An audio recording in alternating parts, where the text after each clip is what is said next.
My channel cook with Srijini. ನಾನಿವತ್ತು ನಿಮಗೆ ಒಂದು ಟೇಸ್ಟಿ ಆಗಿರೋ ಮ್ಯಾಂಗೋ ಡೆಸರ್ಟ್ ತೋರಿಸ್ಕೊಡ್ತಾ ಇದ್ದೀನಿ. ಇದನ್ನು ಮನೆಯಲ್ಲಿರೋ ಎಲ್ಲರೂ ಇಷ್ಟಪಟ್ಟು ತಿಂತಾರೆ. ಮತ್ತು ಈ ರೀತಿಯಾದ ರೆಸಿಪಿನ ಮ್ಯಾಂಗೋ ಸೀಸನಲ್ಲಿ ಮಾಡ್ಕೊಬೋದು. ನೀವು ಬೇಕಿದ್ದರೆ ಮ್ಯಾಂಗೋ ಜಾಗದಲ್ಲಿ ಆ್ಯಪಲ್, ಬನಾನಾ ಇಲ್ಲ ಪಪಾಯ ಯಾವ ಫ್ರೂಟ್ ಆದರೂ ಹಾಕ್ಕೊಬೋದು. ಹಾಗಾದರೆ ಬನ್ನಿ ಹೇಗೆ ಮಾಡೋದು ಅಂತ ನೋಡೋಣ. ಈ ಚಿಕ್ಕ ಕಪ್ಪಲ್ಲಿ 2 ಕಪ್ ಆಗೋಷ್ಟು ಸಬ್ಬಕ್ಕಿ ತಗೊಂಡು ರಾತ್ರಿನೇ ನೆನೆಸಿಟ್ಕೊಂಡಿದ್ದೀನಿ. ಒಂದು ವೇಳೆ ನೀವು ಬೆಳಗ್ಗೆ ನೆನೆಸಿದ್ರೆ 6ರಿಂದ 8 ಅವರ್ ನೆನೆಸಿಟ್ಕೊಬೇಕು. ಸ್ಟವ್ ಹಚ್ಚಿ ಪಾತ್ರೆ ಇಟ್ಟು 1 ಲೀಟರ್ ಗುಡ್ ಲೈಫ್ ಹಾಲು ತೊಗೊಬೇಕು. ಒಂದು ವೇಳೆ ನಾವು ಬಳಸೋ ಆರ್ಡಿನರಿ ಹಾಲಿದ್ರೂ ತೊಗೊಬೋದು.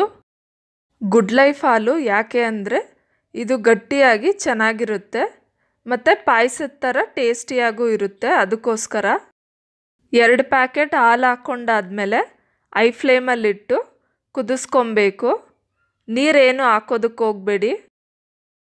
ಈಗ ಹಾಲು ಕುದೀತಾ ಇದೆ. ನೆನೆಸಿಟ್ಕೊಂಡಿರೋ ಸಬ್ಬಕ್ಕಿನ ಹಾಲಿಗೆ ಹಾಕ್ಕೊಬೇಕು. ನೆನೆಸಿರೋ ನೀರೇನು ಹಾಕ್ಕೊಳ್ಳೋಕೆ ಹೋಗಬೇಡಿ, ಅದನ್ನು ಚೆಲ್ಬಿಡಿ. ಸಬ್ಬಕ್ಕಿ ಎಲ್ಲ ಚೆನ್ನಾಗಿ ಹಾಲಲ್ಲಿ ಬೇಯಿಸ್ಕೊಬೇಕು. ಇದು ಬೇಯೋದ್ರೊಳಗೆ ಮ್ಯಾಂಗೋನ ಕಟ್ ಮಾಡಿಟ್ಕೊಳ್ಳೋಣ. ನಾನಿಲ್ಲಿ 4 ಮ್ಯಾಂಗೋ ತಗೊಂಡು ಈ ರೀತಿ ಕಟ್ ಮಾಡಿ ಸಣ್ಣ ಸಣ್ಣ ಪೀಸಸ್ ಮಾಡಿ ಒಂದು ಬೌಲ್ಗೆ ಹಾಕ್ಕೊತಾ ಇದ್ದೀನಿ.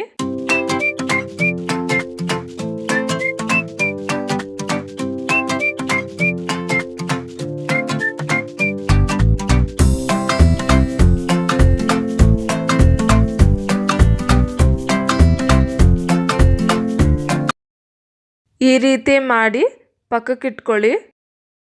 ಉಳಿದಿರೋ ಮ್ಯಾಂಗೋನ ಒಟ್ಟೆಲ್ಲ ತೆಗೆದು ಜಾರ್ಗೆ ಹಾಕ್ಕೊಳ್ಳಿ. ಇದನ್ನು ರುಬ್ಕೊಂಡು ಈ ರೀತಿ ಪ್ಯೂರಿ ಮಾಡಿಟ್ಕೊಬೇಕು. ಸಬ್ಬಕ್ಕಿ ಎಲ್ಲ ಚೆನ್ನಾಗಿ ಬೆಂದಿದೆ. ಇದಕ್ಕೆ 1.5 ಕಪ್ ಆಗೋಷ್ಟು ಸಕ್ಕರೆ ಹಾಕಿ ಮಿಕ್ಸ್ ಮಾಡಿ. ಸಕ್ಕರೆ ಕರಗೋವರೆಗೂ ಕೈಯಾಡಿಸ್ತಾನೇ ಇರ್ರಿ. ನೀವು ಸಬ್ಬಕ್ಕಿನ ಮಧ್ಯೆ ಮಧ್ಯೆ ತಿರುಗಿಸ್ಕೊಡ್ತಾ ಇರ್ರಿ, ಇಲ್ಲ ಅಂದರೆ ತಳ ಹಿಡಿದ್ಬಿಡುತ್ತೆ.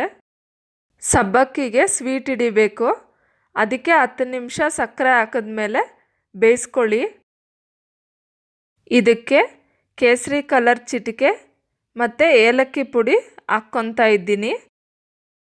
ಮತ್ತು ಸ್ವಲ್ಪ ಕೋವಾ ಹಾಕಿ ಚೆನ್ನಾಗಿ ಮಿಕ್ಸ್ ಮಾಡಿ. 5 ನಿಮಿಷ ಕುದಿಸಾದ್ಮೇಲೆ ಸ್ಟವ್ ಆಫ್ ಮಾಡಿ ಇದನ್ನು ತಣ್ಣಗಾಗೋದಕ್ಕೆ ಬಿಡಬೇಕು. ಇದು ಪೂರ್ತಿಯಾಗಿ ತಣ್ಣಗಾದ್ಮೇಲೆ ಮ್ಯಾಂಗೋ ಪ್ಯೂರಿನ ಇದಕ್ಕೆ ಹಾಕಿ ಚೆನ್ನಾಗಿ ಮಿಕ್ಸ್ ಮಾಡಿ. ಈಗ ಇದು ರೆಡಿಯಾಗಿದೆ. ಇದನ್ನು ಬೌಲ್ಗೆ ಅಥವಾ ಕಪ್ಗೆ ಸರ್ವ್ ಮಾಡ್ಕೊಳ್ಳಿ. ಇದಕ್ಕೆ ನಾವು ಸ್ಟಾರ್ಟಿಂಗಲ್ಲಿ ಮ್ಯಾಂಗೋ ಪೀಸಸ್ ಕಟ್ ಮಾಡಿಟ್ಕೊಂಡಿದ್ವಲ್ಲ ಅದನ್ನು ಹಾಕಿ ಮತ್ತು ಅದ್ರ ಜೊತೆಗೆ ಕಟ್ ಮಾಡಿಟ್ಕೊಂಡಿರೋ ಬಾದಾಮಿ ಮತ್ತು ಗೋಡಂಬಿ ಹಾಕಿ ಡೆಕೋರೇಟ್ ಮಾಡಿ.